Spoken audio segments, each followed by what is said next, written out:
वो व्यक्ति है जिसे इस जेल में कभी किसी को अपमानित नहीं करना चाहिए। भूमध्यसागरीय दानव उसका उपनाम है। उसने अपने हाथों से 23 लोगों को मार डाला है। सभी कैदी उससे डरते हैं, यहाँ तक जेल के पहरेदार भी उसे परेशान करने से डरते हैं। वो क्रूर राक्षस एकांत कोठरी में कैद है। आज एक नया कैदी आया है, ब्रिटेन की पूर्व फुटबॉल टीम के कप्तान डैनी मिहान। उसने एक कार को लात मारकर उड़ा दिया है। उनका उपनाम रूथलेस रोल्फ है, बिल्कुल एक फुटबॉल सुपरस्टार। हालांकि उसे शराब पीकर गाड़ी चलाने और पुलिस अधिकारियों पर हमला करने के आरोप में कैद किया गया है। उसे 3 साल की जेल की सजा सुनाई गई है। जेल में डाल दिए जाते हैं। जेल में आने पर पुराने कैदी चिल्लाते हैं। यह विश्व स्तरीय फुटबॉल खिलाड़ी अपने देश की ओर से 73 फुटबॉल मैच खेले हैं। अंत में माचिस की तीली में जानबूझकर पानी डालकर उसने अपने ही देश के साथ विश्वासघात किया है। उसका अपराध, बूढ़े कैदी भी उसे पीटने से खुद को नहीं रोक पाते जब वे उसे ठेस पहुंचाने वाले होते हैं।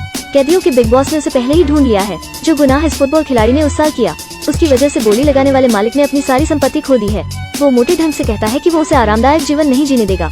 सभी कैदी उसे पीटना चाहते हैं। जेल के पहरेदार भी उससे नफरत करते हैं। मिलते ही वे उसे धमकाते हैं और उन्होंने उसे सबसे खराब काम का प्रभारी बना दिया। मल की सफाई, इन सभी को आधी रात को खिड़की से बाहर फेंक दिया जाता है। वो यहाँ दुख के जीवन के लिए अभिशप्त है। वार्डन अगले दिन उससे बात करने की मांग करते हैं। वो जेल फुटबॉल टीम बनाने पर विचार कर रहा है, इसलिए वो फुटबॉल खिलाड़ी को टीम के कोच के रूप में चुनता है। वार्डन को उम्मीद है कि वो पेशेवर लीग के लिए टीम का मार्गदर्शन करेंगे। विश्व कप में जाना आदर्श है। यह पूरी बकवास है। नायक बिना किसी हिचकिचाहट के मना कर देता है। वार्डन से मिलने से पहले उन्हें जेल पहरेदारी के कप्तान ने धमकी दी होती है कि अगर हीरो फुटबॉल टीम का कोच बनने की हिम्मत करता है तो कप्तान उसे अति दुखी कर देगा। हालांकि वो कप्तान के कोच के रूप में संदर्भित नहीं होना चाहता। ऐसा करने से उसी का बुरा होगा। माना कर दिए जाने के बाद वार्डन ने नायक को कारावास की कोठरी में रखने का आदेश दिया। वो अपने निर्णय की परवाह किए बिना मर जाएगा। इस प्रकार वो निराश है। इस समय उसे एक ब्लैक सेलमेट द्वारा एक योजना दी गई थी, एक कैदी टीम स्थापित करें जेल गार्ड टीम के साथ लड़ाई के लिए। जेल गार्ड टीम को सबक सीखने का यह सबसे अच्छा तरीका है। यदि वो ऐसा करता है तो वो किसी के विरुद्ध पाप नहीं करेगा। कैप्शन सहर्ष सहमत है, वार्डन भी खुश। वो अचानक ही वार्डन का पसंदीदा बन जाता है। अब कोई उसे परेशान करने की हिम्मत नहीं करता। लेकिन एक कैदी फुटबॉल टीम को एक साथ कैसे रखा जाए? उस जेल में एक भी कैदी ऐसा नहीं है जो फुटबॉल खेल सके। हालांकि वो जानता है कि बड़े प्रयासों से चमत्कारी परिणाम मिलते हैं, लेकिन भले ही कुछ कैदियों के पास उत्कृष्ट मुद्रा है, वे अभी भी गेम को हैक करने में असमर्थ हैं। यहाँ बहुत सारे लोग हैं, लेकिन उनमें से कोई भी मददगार नहीं है। जब वो टीम के बारे में परेशान है, उस पर अप्रत्याशित रूप से हमला किया जाता है। ये है कैदी के बड़े मालिक के 2 गुर्गे। जैसे ही वो विरोध करने ही वाला था, जेल पहरेदारों ने शोर मचा दिया। वो जल्दी से अपने हथियार को एक तौलिए से ढक लेता है और उनका दावा है कि शेविंग करते समय गलती से उनके चेहरे पर चोट लग गई। वो 2 ठगों को उनके अपराधों को छिपाने में मदद करता है। नतीजतन कैदियों के बड़े मालिक ने उसे माफ कर दिया। वो अपने ठग भी उसे सौंप देता है।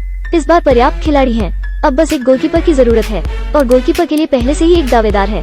यह भूमध्यसागरीय दानव है। जेल में फुटबॉल टीम बनाने का प्रयास करने वाला नायक भूमध्यसागरीय दानव से मिलता है और उसे उसके लिए गोलकीपर के रूप में खेलने के लिए कहता है।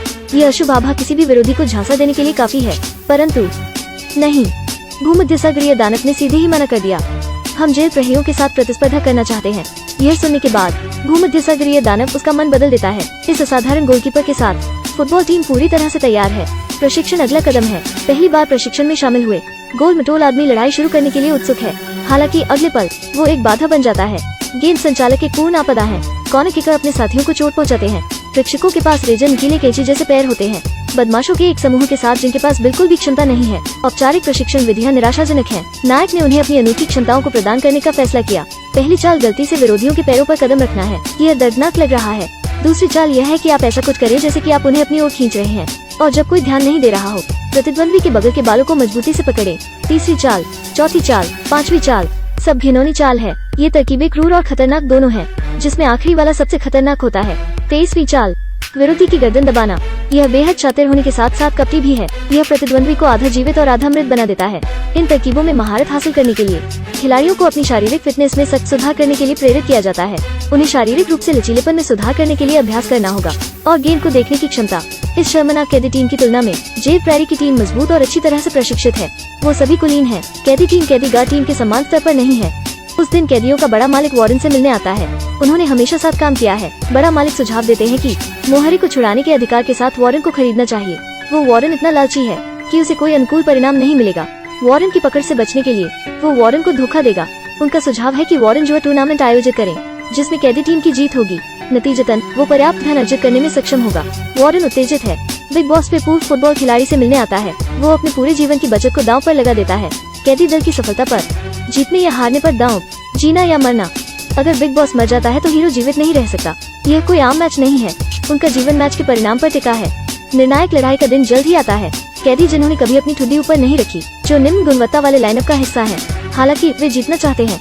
अगर वे जीत गए तो शायद कुछ नहीं बदलेगा। हालांकि यह कम से कम ये साबित कर सकता है कि वे बिल्कुल बेकार नहीं हैं। इस भीषण मैच के लिए 11 लोग पूरी तरह से तैयार हैं। वे अब बिना किसी हिचकिचाहट के सक्रिय हैं। जेल गार्ड टीम के सदस्य समझ से बाहर के भाव प्रदर्शित करते हैं। सेल में अनगिनत कैदी जयकारे लगाते और चिल्लाते हैं।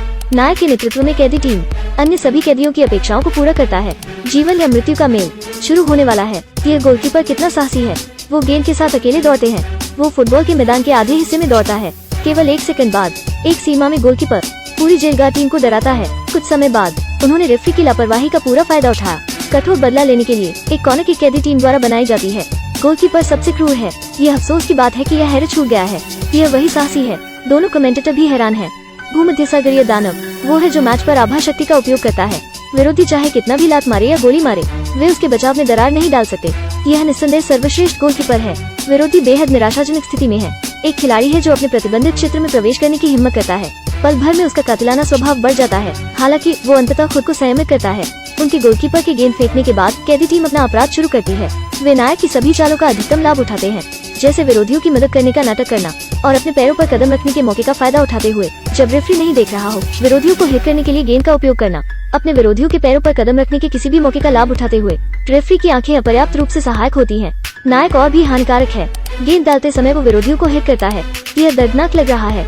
हालांकि यह सब नहीं है। गेंद पहुंचाना जारी रखे हैं विरोधियों की ओर उन्हें मारने के लिए। यह एक बार फिर वही दयनीय असहाय खिलाड़ी है। विरोधियों का मनोवैज्ञानिक बचाव बिखर जाता है। नायक गेंद को सीधे गोल में मारता है। पूरी कोठरी में आग लगी है। टिप्पणीकार उत्साहित है। ग्रैंडस्टैंड में वार्डन अब बैठने को तैयार नहीं है।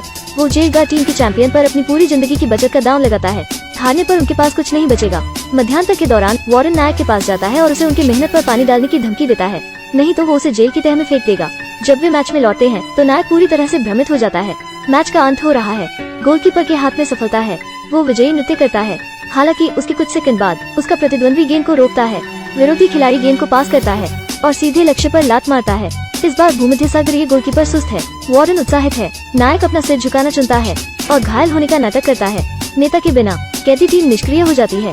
फुटबॉल के मैदान पर बेइज्जत हो रहे कैदियों को देखते हुए और साथ ही वार्डन का बदसूरत चेहरा नायक एक निर्णायक विकल्प बनाता है।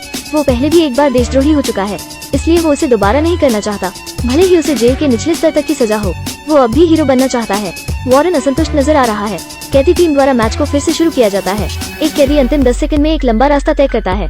गेंद भीड़ के बीच से मिडफील्ड तक जाती है। नायक हल्के से और आसानी से एक रक्षक को हरा देता है और दूसरे को भी। वो गोलकीपर के ऊपर कदम रखता है। हालांकि वो अचानक रुक जाता है। वो एक खाली लक्ष्य के खिलाफ है, लेकिन वो लात नहीं मारता। हालांकि वो सिर्फ एक मामूली पास बनाता है, एक टीम के साथी के लिए जो गोल खाली होने पर भी स्कोर करने में असमर्थ है।